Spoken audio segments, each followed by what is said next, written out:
in London, and a chance for some hopefully some panel discussion towards the end. We've got quite a packed agenda, so we're going to try and keep to time with everybody's presentations. If we move to the next slide, Gwen, which is just a bit of a housekeeping slide, if I encourage colleagues to all remain on mute, we might get a chance for a bit of interaction right towards the very end. But whilst colleagues are speaking and presenting, if colleagues could please remain on mute and keep your cameras off, just to help with sort of the visuals. And also for everybody's awareness, we are recording the webinar, and the webinar will be uploaded onto the Association of Directors of Public Health London website in due course. And also to say that the slides will be shared afterwards, so no need to sort of frantically take notes, colleagues. So without any further ado, I am going to pass over to Tina Roberts from the Department of Health and Social Care. Welcome, Tina. You're going to talk to us about the health impacts of poor quality housing.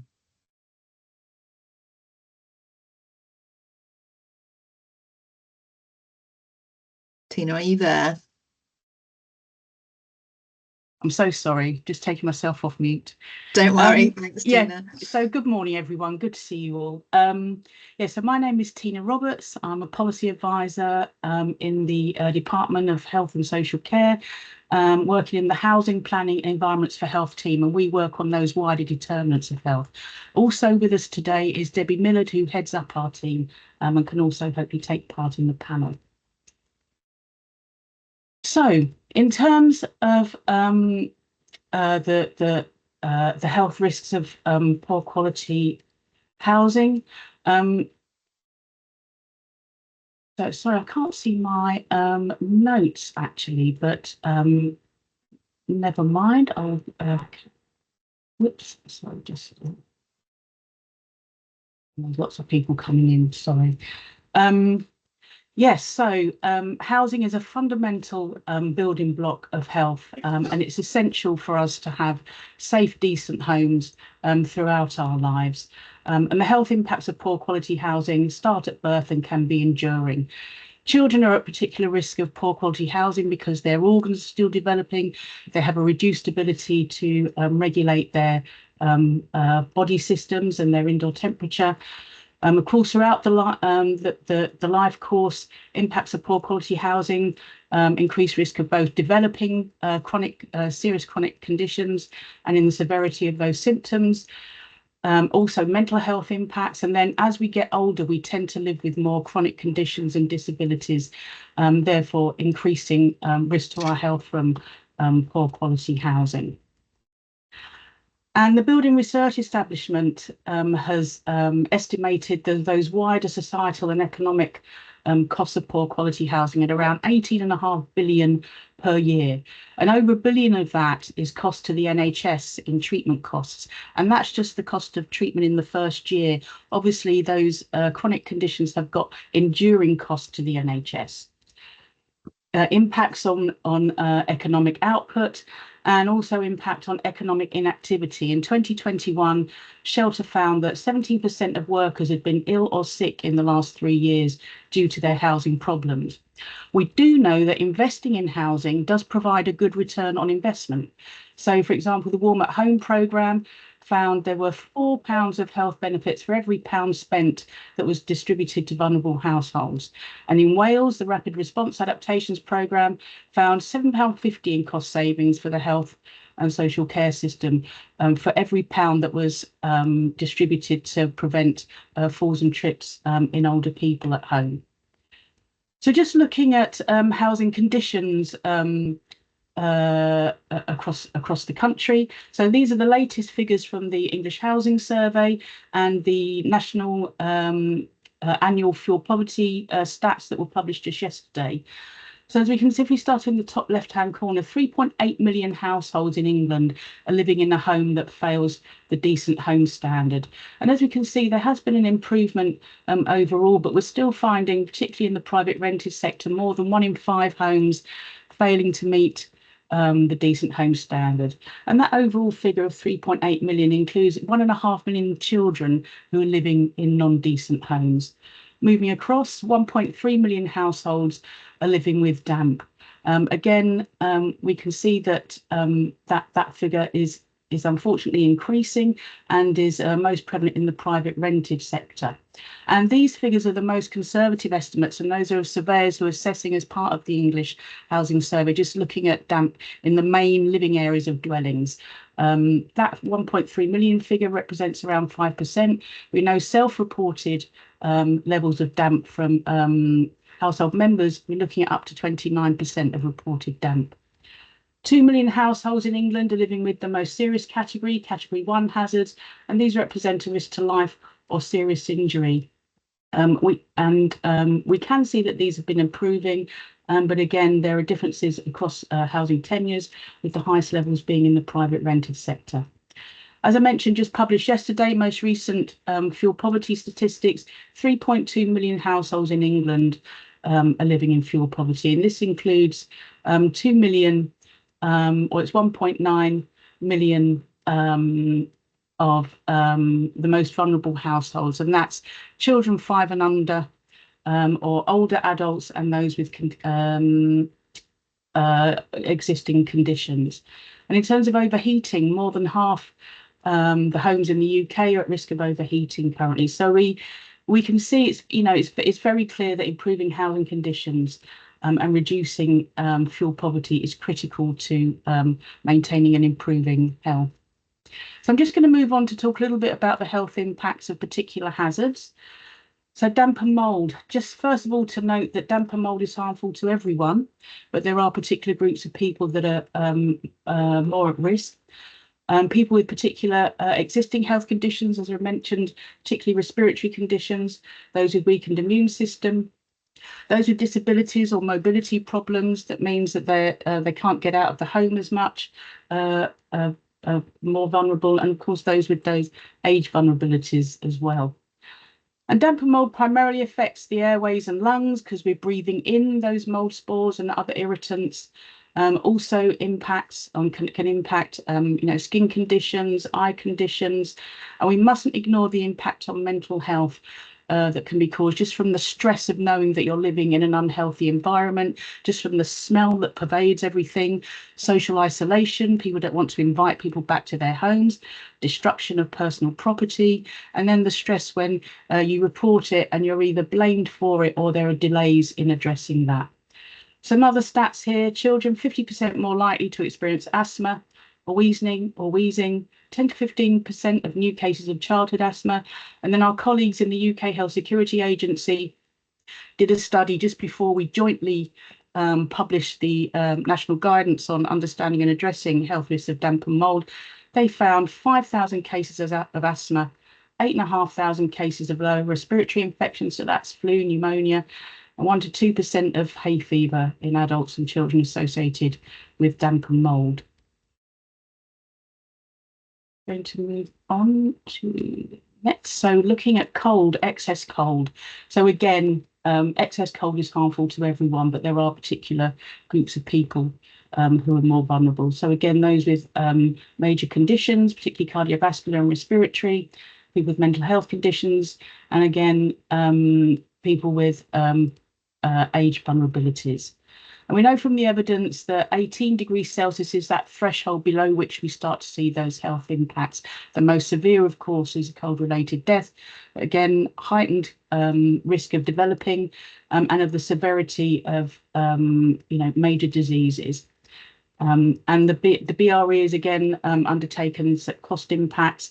So we're looking at more than £500 million costs to the NHS a year.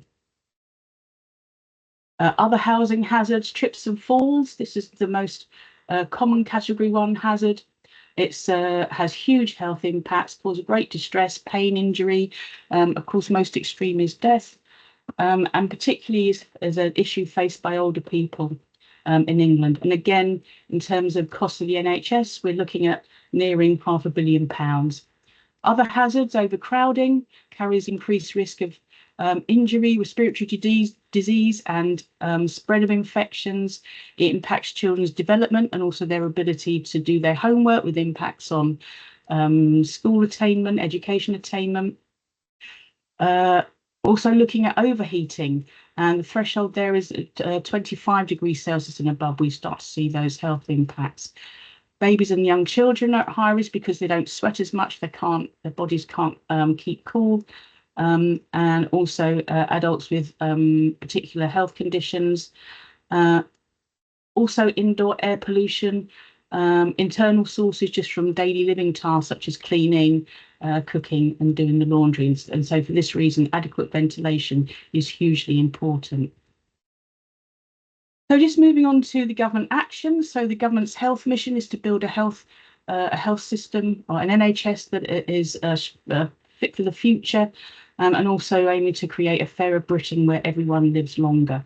And there's a real commitment. One of the three big reform shifts is from sickness to prevention, and the government has committed to addressing those wider determinants of health as part of that shift. And in our team, we work across government to improve those building blocks, covering obviously housing, but air quality, town planning, active travel and access to the natural environment. As well as the health mission, we're working with other government departments on other missions, such as the Opportunity Mission, raising the healthiest generation of children ever, and also working on the child poverty strategy and the fuel poverty strategy.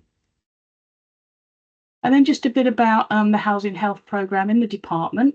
So we work across the government to make sure that the health impacts, the evidence on health impacts are embedded, and that health vulnerable individuals and households are targeted.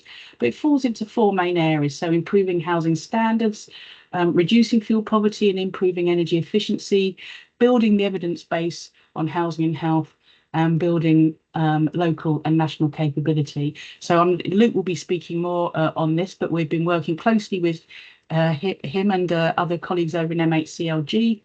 As I mentioned, we jointly published with them about 18 months ago national guidance on damp and mould. We're working with them on to ensure that, as I said, the health evidence is reflected and that health vulnerable groups are prioritised as part of the implementation of Arab's law, review of the Decent Home Standard.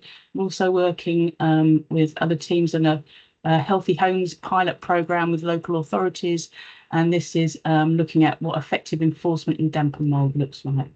So working to make sure there's a strong health narrative in the fuel poverty strategy, the Warm Homes Plan, and also in terms of individual energy efficiency improvement schemes to improve the targeting and uptake by those with health vulnerabilities. We have some research projects that we have commissioned. So the London School of Hygiene and Tropical Medicine is undertaking a study on our behalf, looking at quantifying mortality risk associated with cold homes, and also modelling some data sort of at much smaller level so that we can more effectively target support around damp and mould. And we also, developed different tools, guidance and resources. So one example, for example, is working with NHS England on e-learning for health professionals to help them with people living in cold homes. And I believe I'll stop there. So thank you very much. Fantastic. Many thanks, Tina. A really comprehensive overview of some of the health issues relating to poor quality housing and the size of and the scale of that burden. So some, as well as an overview of the work that you're taking forward within the department. So thank you very much. I'm going to move us on now to introduce Luke Spanton from MHCLG. Luke, I think you might be joined by some other colleagues as well for this presentation, not entirely sure, but I'm going to pass to you to talk about housing health and safety rating system, and then I think there's a bit of a focus also on AWAB's law a bit later on. So over to you, Luke. Many thanks. That's right. Thanks very much. My name's Luke Spanton. I'm from Ministry of Housing, Communities and Local Government. I'm going to be joined by my colleague Lucy, who I'm not sure if she's on the call yet, but anyway, she is the expert and she's leading on AWAB's law, that specific piece of legislation. So I'll give an overview first of what I'm doing, and then I'll hopefully segue nicely into passing on to Lucy. So I lead on standards in the rented tenures here at MHCLG. So we have a division that looks at the private rented sector and a division that looks at the social rented sector. But the way we measure whether a property is safe and healthy is using the Housing Health and Safety Rating System, the HHSRS, that Tina's actually given a really good overview of. I'm just going to move on to the next slide. Has that worked for everyone? I hope so. Looks like it has. Yep. So the HHSRS it's an advanced risk assessment tool, and it's set out in regulations, and it's how in government we we are able to record across the country, across England, health and safety conditions. So in the English Housing Survey, which is an annual survey we do, we actually look at hazardous conditions in rented properties. It's how local authorities carry out enforcement action as well. And we use it when we develop new regulation. It assesses the risk of harm from a range of 29 different hazards, and Tina's given a good overview of that already, in residential premises. And this is regardless of tenure. So it's not just a private rented sector or just a social housing thing. It replaced a fitness standard in around 2004, a sort of arbitrary standard, which was helpful, but wasn't as all-encompassing. And what the HHSRS actually allows you to do is rate the seriousness of hazardous conditions. It's a mathematical thing. It generates a score, which gives you 10 different bands, which letters label those bands. Band A being the most dangerous and band J the safest. Bands A, B, and C are what we call category 1, and bands D to J are category 2. That's really important because if a local council discovers that something's at category 1, at the most dangerous level, it has a duty to take formal enforcement action under the Housing Act 2004. That's for all premises, not even just rented premises. That's for owner-occupied premises, private rented sector, and social sector. It also forms part of the Decent Home Standard, the standard that social housing must meet. If you have a category 1 hazard, you fail the Decent Home Standard. It doesn't set a minimum standard. It's completely sort of neutral, that sort of thing. All it does is give you a snapshot as to a particular health and safety hazard in a property. So we've talked a lot about damp and mold. We've talked about falls on stairs. What it allows you to do is go into a property, spot some damp, maybe spot a dangerous staircase, and work out exactly how dangerous that particular hazardous thing is. I'm going to go on to photos in a minute, so I'll be able to go into a bit more detail. Now, a few years ago, we went out to stakeholders, we went out to landlords, tenants, people like Tina, other respected colleagues. I said, what do you think of it? And they said, it's incredibly complex. It's out of date, it's really complex. It's incredibly slow to use. So we said, oh, well, should we get rid of it? And what we heard was, no, don't get rid of it. We really appreciate that there's this direct link between housing and health. And it allows you to assess an individual property on its own merits. It's not an arbitrary standard. So instead, we reviewed it. The first stage of the review concluded in 2022. Now, admittedly, we are nearly 3 years later from that now, but there have been a variety of things that have happened since then. There was COVID during the review. There's been change of government, changes of ministers. So unfortunately, we haven't yet progressed to the second stage. But what that first stage did is gave us some outcomes. First of all, making the tool itself more intuitive, quicker to use by the sort of the professionals who use it. It doesn't actually change. It's not changing what a category 1 hazard is. It's not changing enforcement. We also produced masses of new guidance, new statutory guidance, hundreds of pages of very involved guidance for professionals, also guidance for landlords and tenants and more lay people. Case studies, all that sort of thing. Now, next steps here are we need regulations. So we need to actually get prioritised and get those regulations in front of Parliament. As you can imagine, the new government is prioritising what it has to do. So we're not quite there yet, but that is definitely something government is looking at. Even the guidance has to be laid before Parliament because this is all considered extremely important. Now, how does this fit in with our wider reform agenda? So when we come to questions and answers,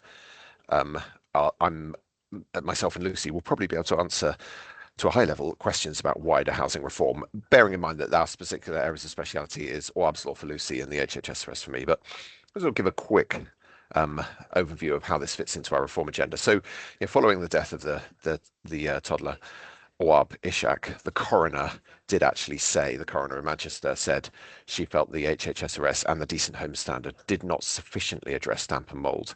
So we are exploring how we can go further with that. One of the things we did is publish the guidance with Department of Health and Social Care colleagues that Tina's already talked about. I recommend having a look at that guidance if you have not already done so. I think that was an extremely important piece of work. There's Awab's Law, which Lucy's going to talk about. There's our general review of the Decent Home Standard. We're reviewing that standard. We're looking at specific specifically how damp and mould fits in it, but more generally how the standard works. And in the Renters' Rights Bill that's currently in Parliament, we're looking at how we extend that standard to cover the private renter sector. So that'll be a massive change to the private renter sector. Private renter sector reforms generally include other things like making tenancies more secure, which when it comes to housing quality actually means tenants feel empowered to enforce their rights and their powers because they feel more secure in their tenancies.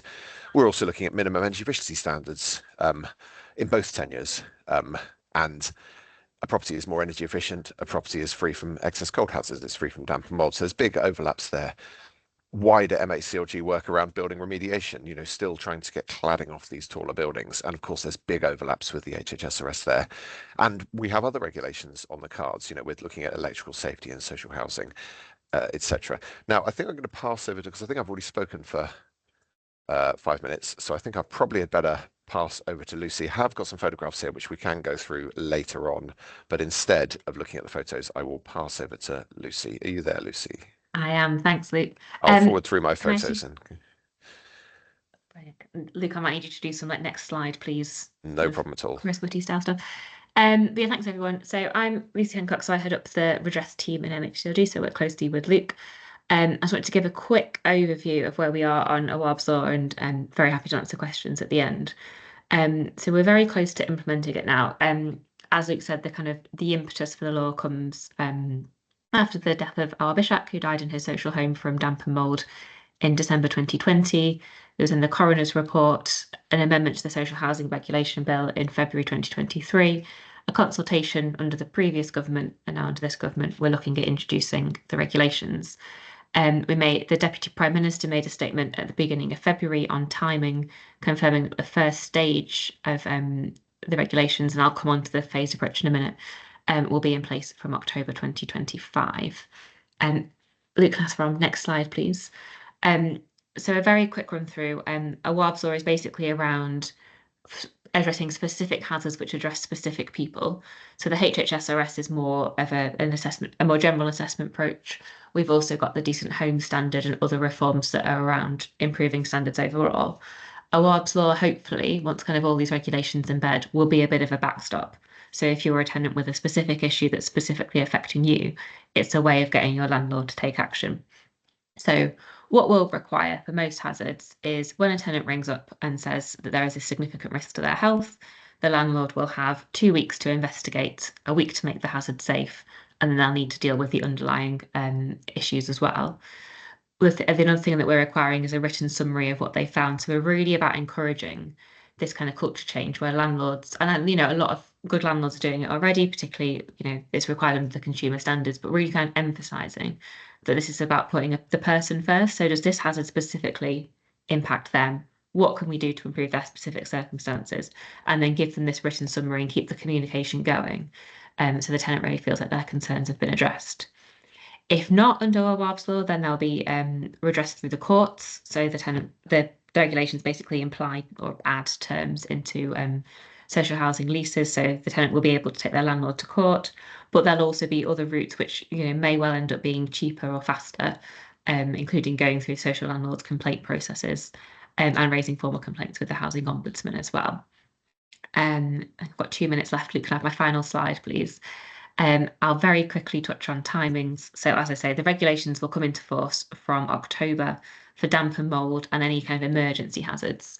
And this really, I think, is stuff that landlords are looking at already, but things like gas leaks or burst water mains, want those to be addressed within 24 hours from 2025. Will then extend to a second set of hazards in 2026, covering things like excess cold and excess heat, falls hazards, fire safety, electrical safety, and structural collapse. And then from 2027, we'll expand to the remaining set of hazards. I'm specifically not saying HHSRS hazards there. We're using the definition, but I just want to be clear that this is a different way of doing things and a much more specific circumstances, personal circumstances way of doing things. I can't say definitely yet when we'll lay the regulations, but obviously that will need to be in good time before they come into force, and we'll want to publish guidance for tenants and for landlords as well to get them prepared. We know there's a lot of good practice in the sector, a lot of landlords already preparing, particularly on damp and mould. I think my message to kind of my key sort of takeaways, the things that landlords can really do to get ready for this are to make sure they understand their stock. So make sure stock condition surveys are up to date and comprehensive and they've got that information. Make sure they understand their residents so that you've kind of got vulnerabilities recorded, or you understand kind of where they might be vulnerable to specific hazards. And then sort of putting those two things together and starting to think about timelines and how to turn around things within the time limits. I think I've hit my 10 minutes. Thanks very much, everyone. Fantastic. Many thanks to Luke and Lucy. Really helpful overview, and thank you for keeping to time so well as well. I'm sure there'll be some more questions about that as part of the Q&A later. But I'm going to move us on now to introduce Edward Veal. Ed is a solicitor at the UCL's Integrated Legal Advice Clinic, and is going to talk to us a bit more about more of the sort of practical implementation or practical action for addressing housing disrepair. So welcome, Ed. Thank you, Julie. Yeah, very good morning to you. Nice to see you all. I've been a housing solicitor for some years, mainly acting for tenants, individuals against landlords, and working on the Grenfell inquiry and whatnot. So it's a privilege to share with you a little bit about how a tenant goes about enforcing these rights, because it's great to hear about all these developments on the horizon, Awaab's law and all these statutory protections, but that raises the question, I guess, for all of us, well, that's fine, but how does a tenant actually enforce those in practice against the landlords? And I think the starting point is to emphasize the protections that are there, not just in recent years, but even since the 1970s and 1980s with the Section 11 Landlord and Tenant Act 85 and the Section 4 of the Defective Premises Act 72. I'll try and let's see if there we go.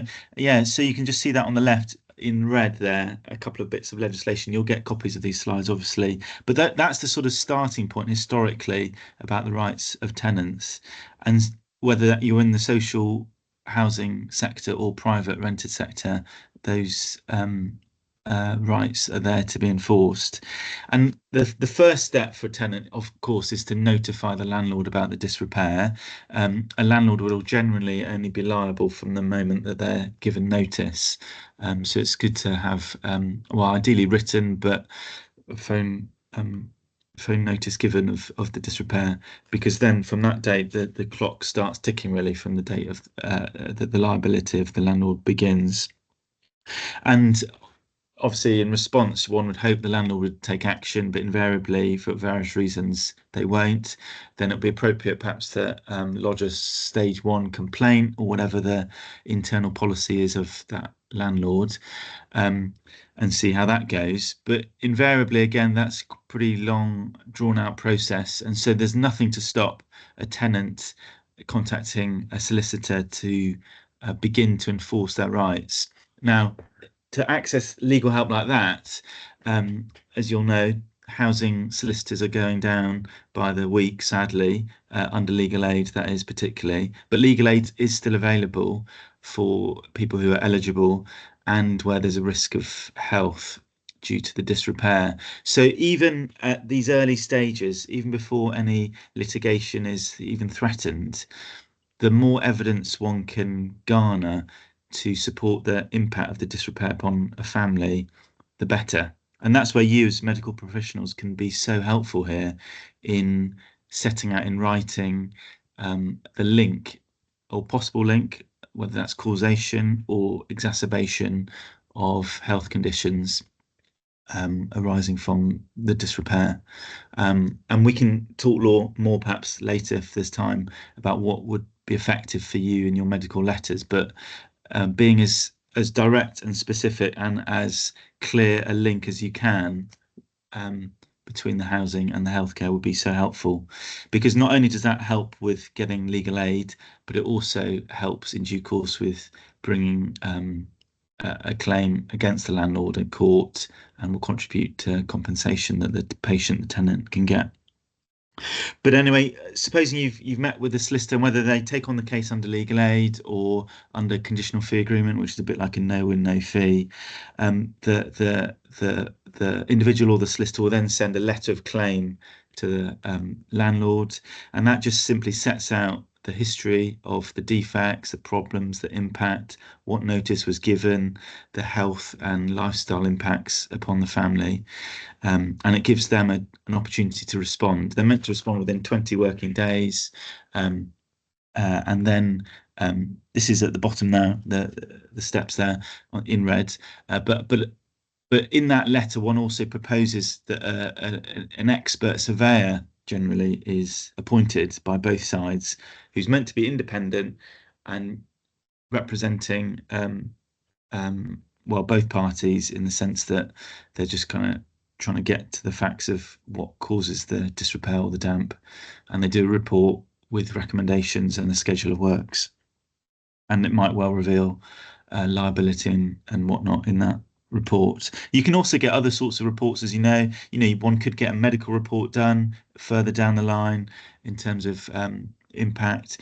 I've had a case before where we had a textiles expert. We had a client who I think she was a dancer, and she complained about serious damp in her property, and she claimed she brought into our office a whole suitcase of precious clothing, sort of rabbit jackets and deer coats that she claimed were affected by damp, and we sent it off, I think it was under legal aid, to a textiles expert who confirmed that it was due to the disrepair. So you can get all sorts of experts covered. Some of you perhaps act as that, but anyway, you get all that evidence, and if the landlord doesn't respond as they're meant to in the appropriate time frame, then that's when the tenant is free to issue a claim in the county court, and that will be a claim for compensation as well as an order for works. So if both things are to be pursued, that's the way to do it in the county court, and that sadly can rumble on for many months, not least with the court backlogs and so on. That isn't unusual. However, most disrepair claims settle before getting to a final or even an early hearing. And in many ways, therefore, the earlier a claim is issued at court, the better, just because it does speed up the pace with which repairs are done, sadly, just because of the rising costs of legal action that the other side will have to pay, not just their costs, but the other side's costs if they lose. So that's the main way in the county court. I should just mention there's other scenarios, of course, in which legal action can be taken. So, for example, for someone in temporary accommodation, there's a whole nother load of legislation that's relevant to that. It's called the Suitability of Accommodation Order, I think it's 2003, where that sets minimum requirements, again, for accommodation in families that are under the homelessness legislation. And that you pursue accountability in a slightly different route. You probably pursue a judicial review in the High Court for that, because that's a breach of public law duties and homelessness duties. But that could go concurrent with a standalone disrepair claim. Another third route for some people is in the criminal courts, in the magistrates' court. One can seek action under the Environmental Protection Act, which is where basically you're seeking a conviction and a fine and compensation for the landlord if there's breaching of those relevant legislations. So that's just a little taster, really, of how things run in terms of housing legislation. I hope that's helpful. But basically, you just follow the it's called the Housing Disrepair Pre-Action Protocol. There's a link there right at the bottom, I think, which sets out those steps. But as medical professionals, some of the most helpful things you can do is to set out in writing, as far as you can, the link between the housing and the health, and why alternative or improved accommodation is needed, and why that's needed hastily. Okay, so there you go. That's a little taster. Thanks so much, Julie. Many thanks, Ed. Really helpful. And as you said, the helpful flow chart that you've shared today will be part of the slides and shared afterwards, so colleagues can sort of absorb the detail a bit more there. But I think really helpful for sort of particularly sort of clinicians, medical professionals, to kind of understand where they fit in, I suppose, and to understand the broad approach. We're not expecting them to become legal experts, but really understanding the importance of their kind of contribution and evidence into those kind of processes you've set out, Ed. So thank you for that. I'm going to turn to my colleagues from the GLA. So we've got Emma Dezoot and Katie Flaherty, who are going to talk to us a bit about some of the Pan London work looking at improving the quality of London's housing. So over to you, Emma.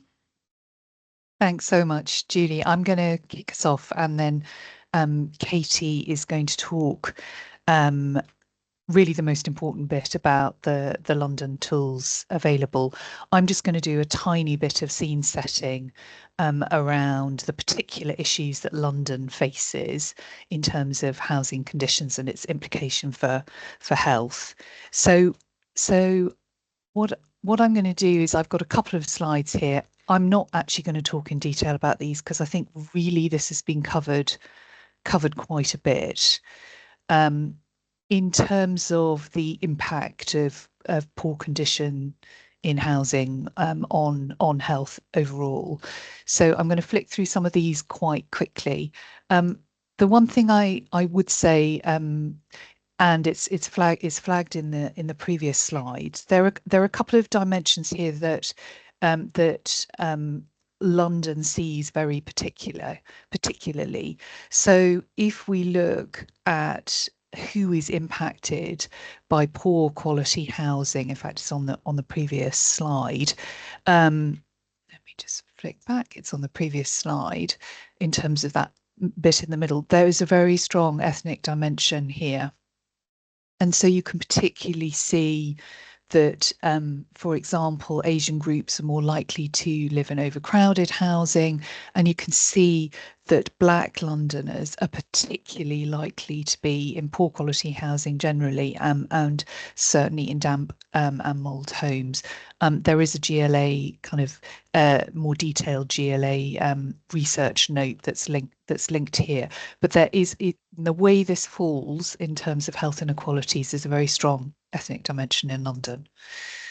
So the other things we see very particularly in London, we've got more people in the private rented sector than other parts of the country, and standards and conditions in the private rented sector are poorer. We've got some of the highest overcrowding in the country, and housing costs in London very particularly drive poverty and drive child poverty. So they're a really important dimension in terms of cost to what is happening in terms of overall poverty. So when you look at the child poverty rate, it at least doubles when housing cost is accounted for in 20 out of 33 boroughs in London. So it's very substantial in terms of how that is working in terms of inequalities.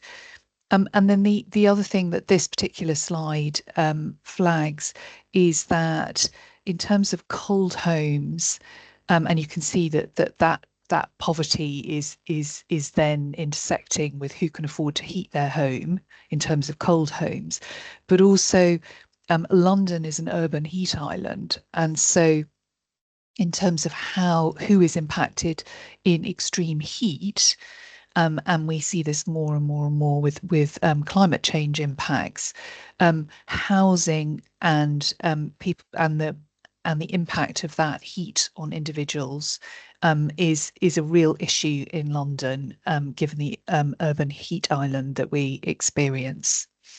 So those are just a few of the kind of very specific things around London. And then I've got a few more slides. This gives you the picture for London in terms of category 1 hazards, non-decent homes. Generally, London comes out slightly lower than the rest of England on these, but of course that is not spread evenly across the population or indeed across London, and of course it may well be an underrepresentation. What you've got here at the bottom is we've done some work splitting housing issues and standard housing data by our integrated care system geographies in London, and we have 5 of those. Right at the end of the presentation, there is a slide which gives you detail on that particular resource, and so this is just showing it here by integrated care system, but also showing the very substantial numbers here. And then previous colleagues have mentioned the costs to the NHS associated with poor quality housing, and this particular slide is again from is work that my colleagues have undertaken in the housing team. It's taking that BRE analysis of costs within the NHS of poor quality housing, and it's applying it to London. So it gives that really clear figure around, if you were able to remove the hazards here, you would save London 100 million in the first year in terms of treatment costs. So it's just taking that and applying it for London. And the one other thing which I should have mentioned on the previous slide in terms of housing standards overall is there's a particular concern in London about the scale of the numbers of people who are homeless, and particularly the numbers of people who are in temporary accommodation who are children and families. So just to give you a sense of that scale, it's 57% of all children placed in temporary accommodation are placed there by a London borough nationally. So you've got a big concentration. And those children and families spend longer in temporary accommodation than elsewhere in the country. And to give you a sense of the kind of numbers, at June last year, there were over 90,000 children in London in temporary accommodation. That's 1 in 23 children is how London Councils estimates that. And if we have poor quality temporary accommodation, and we know there are many issues with temporary accommodation, then it is really impacting a very substantial number of children in London who may already be facing other issues that it will be compounding, including poor health. And certainly including issues that are going to impact health inequalities and long-term health inequalities. So I just wanted to flag that because it's a very acute issue in London at the moment. So now we move on. Katie, I'm going to hand over to you. Thanks, Emma. So I work in the private rented sector housing team at the GLA. And I just want to talk about some of the tools and checkers that the Mayor has. They come about because we have a PRS partnership where we meet every 2 months with the PRS leads of the local authorities, the London local authorities. And through that, we've developed various tools and checkers. There's a list there of some of the things that we've done. So if I have the next slide. So the tools that we have the Rogue Landlord and Agent Checker, which is available on our website. So there's 2 sides to it. There's the public tier, which you can go to on the GLA website, and you can anybody can look up to see if a potential landlord has any kind of fines or prosecutions against them in regards to housing. So it's just a really good way for potential tenants to be able to check on a landlord before, and it gives them like an educated decision before they enter a tenancy. And there's also another side to it, which is the private side, which the local authorities use, and they can log on, and when they're doing their fit and proper person checks for licenses and things like that, they can also check to see if a landlord or agent is on there. Records stay for around a year on the public tier and then 10 years on the private tier. The other tool we have, which I think is particularly relevant for this group of people, is the Report a Rogue tool. So on the same website, on the same page, anybody, you don't have to be a tenant or anything like that, anybody can go on and report something that they think is relevant to a PRS property to the local council.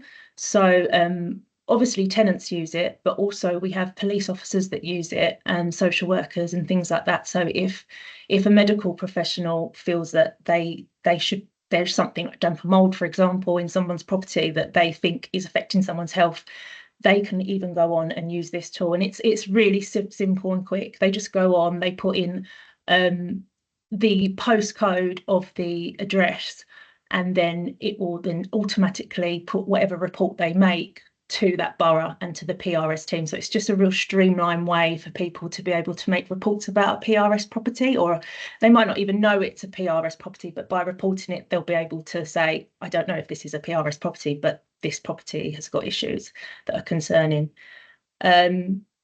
And then we have the property license checker, which is on the same website, which, and again, all public can go on and check if a property should have a license. The other thing that's come out of the partnership is we do lots of upskilling training. I'd say the most requested is damp and mold training. There's a list there of some of the other training that we've offered. And we've also developed a PRS qualification. Literally, it's made by the PRS leads of the boroughs to try and address some of the skills shortage gaps we have in environmental health, and it's going really well. That's all I have to say about the tools and checkers. So I can hand back to you, Emma.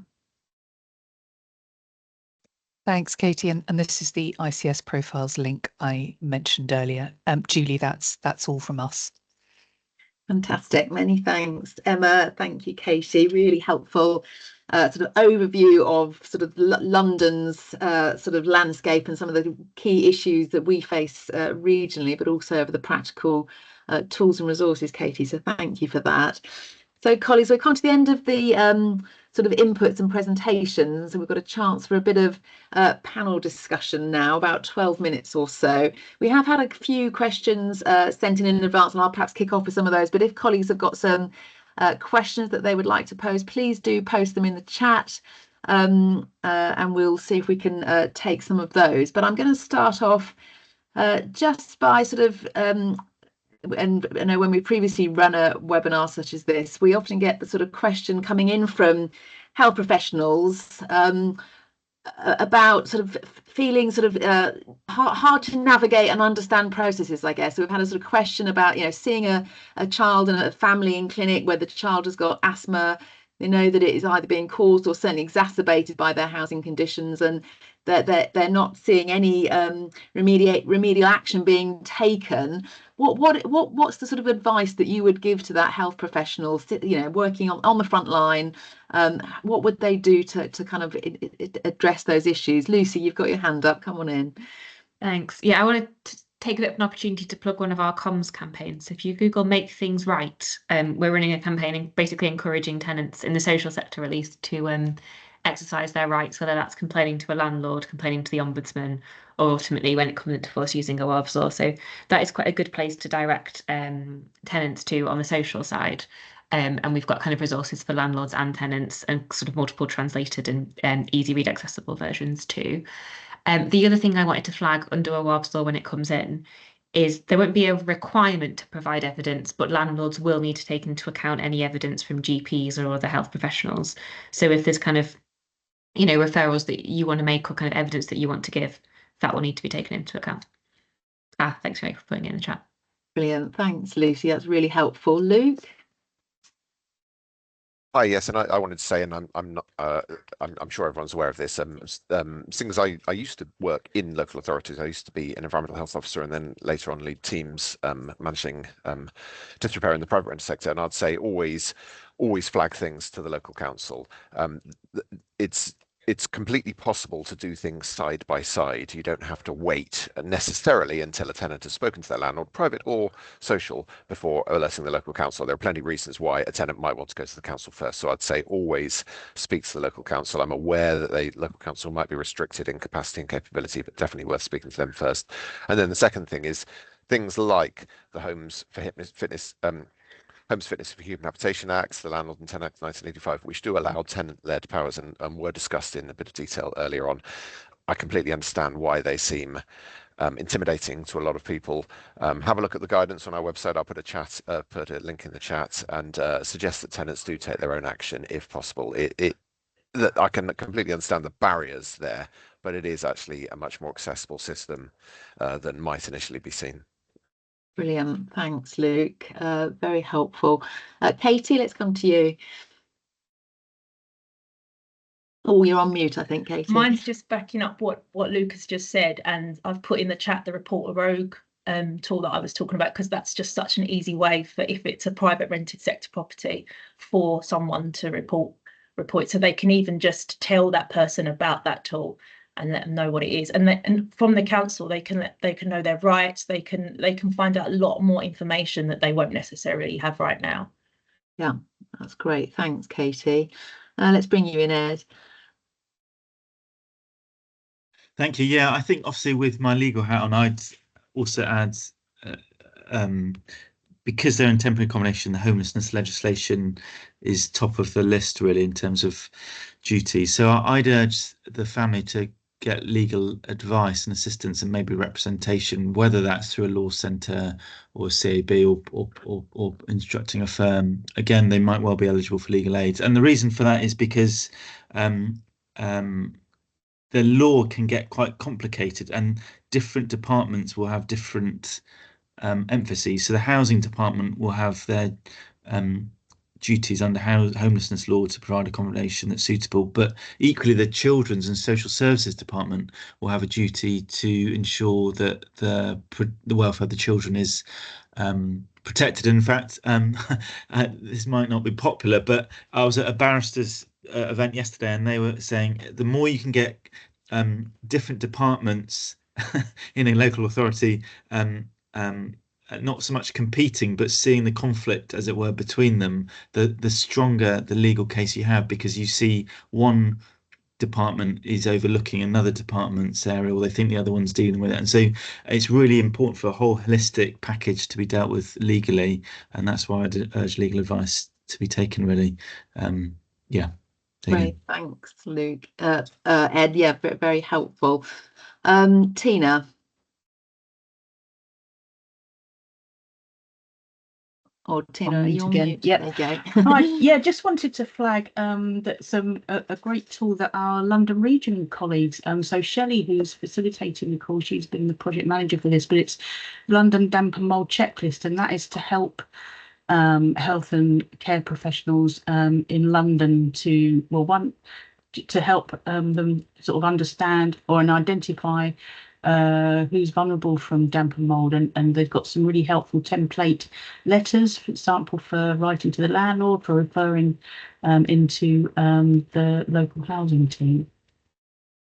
Thanks, Tina, for flagging that. That's great. And as we're sort of getting from this call, there's lots of useful tools and resources out there, and I think there's perhaps something for us to think about. How do we bring those together and package them up in such a way that it's really accessible for sort of frontline health, jobbing health professionals. So that's certainly something we can take away following the webinar. But thanks, colleagues.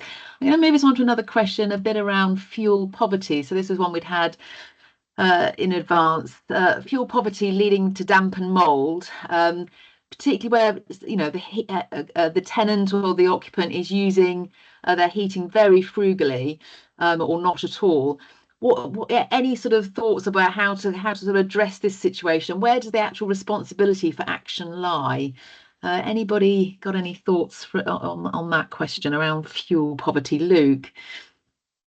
This is enormously challenging, and it's something we're thinking about in a lot of detail. And I know that Tina's team are as well, because so there are really from a housing quality perspective, there are three ways damp and mould is caused. There's penetrating damp, so there's actually a problem with the walls or the guttering. There's rising damp, where the damp's coming up, and then the vast majority of damp, probably more than 70%, is condensation damp. And that's what traditionally landlords, both social and private, have been blaming on the tenants. They've been saying it's the tenants' behaviour because they're doing things like cooking food, drying clothes, outrageous things like that people are doing in their own homes, and also not putting the heating on.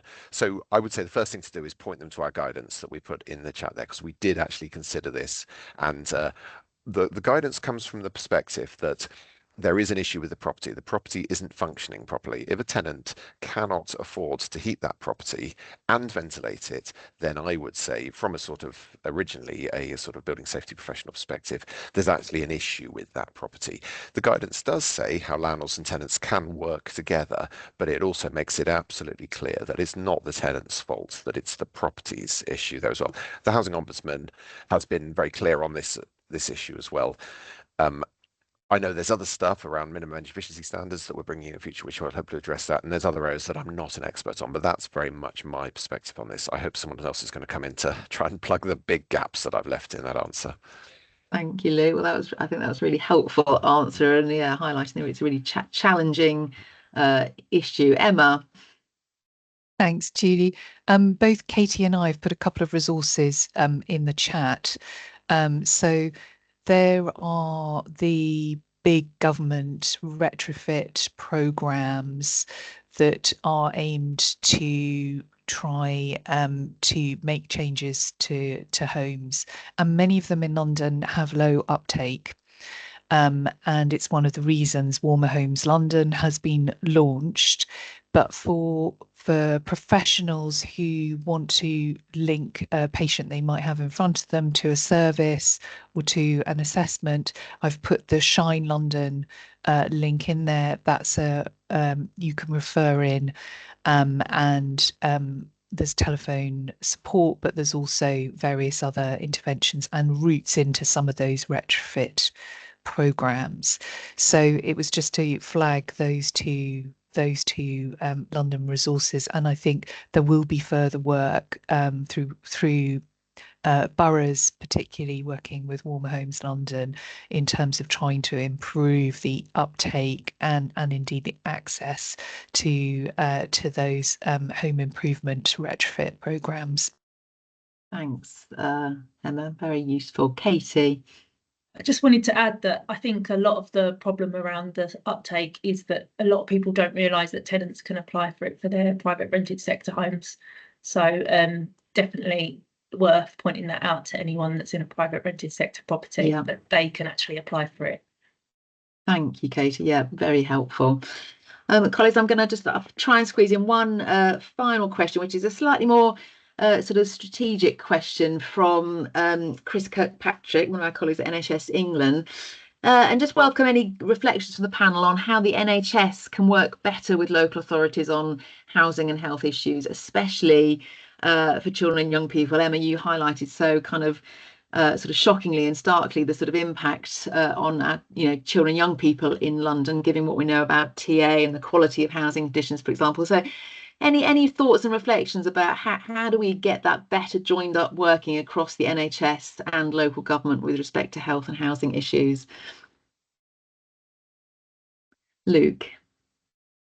So I think it's not, this is specifically NHS, but also other professionals who are seeing people in their homes.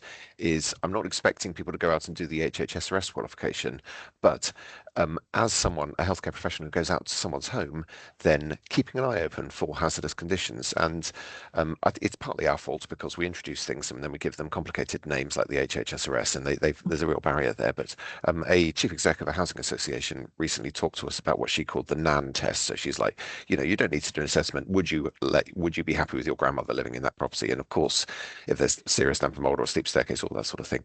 And then having channels open to the local council to report that. So that's not just, so I remember when I worked in Bristol City Council, it wasn't just health visitors, it was police officers, it was anyone else who was going into people's homes was reporting that onto the council. And one of the things I've noticed since I moved over to central government a couple of years ago is we get correspondence to the Prime Minister, to MPs, from people who just don't know where to go. And the answer is often, well, contact your council. There is actually something there. So it's as much something for us to do in government as it is for any other people visiting people in their homes. Great, Luke. Thank you. And I love that, the NAN test. I think that's a really sort of very impactful way of thinking about the quality of someone's housing, and it's the quality of it. Tina next, and then we'll bring in Katie. Yeah, I was just going to say, sort of in terms of the role of the NHS and integrated care boards, etc., they do have an important role to play as part of their focus on prevention in terms of upskilling their staff and ensuring they have the tools to understand the health impacts of homes and identifying people who might be vulnerable and in terms of action to take. But obviously the primary responsibility lies with the local authority, but there is definitely a role there. And certainly, at national level, we're looking ahead at the current upcoming year and what we can do in terms of making the most of our role, which is in, convening forums, bringing sort of health and housing together, and promoting, the tools that some of which we've highlighted, and promoting those across different areas, working at national level and with our regional colleagues. I mean, over the last year, we've attended a number of regional events, and we'll be looking ahead to see what we can do nationally and locally further. Great, thank you, Tina. I'm mindful of time, so final word to you, Katie. Something that we're trying to look into at the moment is getting environmental health officers from local authorities out to schools, because we do find that a lot of vulnerable people, sometimes it's the children that speak the best English, for example. So we're trying to set up something where we get some environmental health officers out to the schools to educate them about damper mold and things like that, so then they can go back to their parents and say, oh, actually, mum, this ain't right, dad, this is how we report it. And I am interested in seeing whether, I don't know whether we still have school nurses, for instance. I don't know whether we can link up with them and educate them with this kind of stuff and get them to help us get it out there to those children as well. Brilliant, thanks, Katie. That sounds like a really exciting initiative, and yes, we definitely do still have school nurses, so maybe that's something for us to pick up following the webinar. Colleagues, I'm sorry, I've let us run over just 3 minutes, but I thought that was really helpful to get that sort of final question in, so thank you, everybody. It just leaves me to thank all of the speakers and contributors today. Thank you so much, everybody, for your really helpful presentations, which we will circulate to attendees afterwards. Thank you for the questions that we had from attendees in advance. Yes, we'll, as I said, if we've got questions that we haven't managed to answer today, we'll certainly pull together a bit of an FAQ or a Q&A afterwards. But yeah, final thanks to everybody, really helpful, and a huge thanks to Shelley Aldridge in OHID team for planning and organising today's session. So thanks very much, everybody. Enjoy the rest of your day. Thanks very much. Thanks very much, Troy.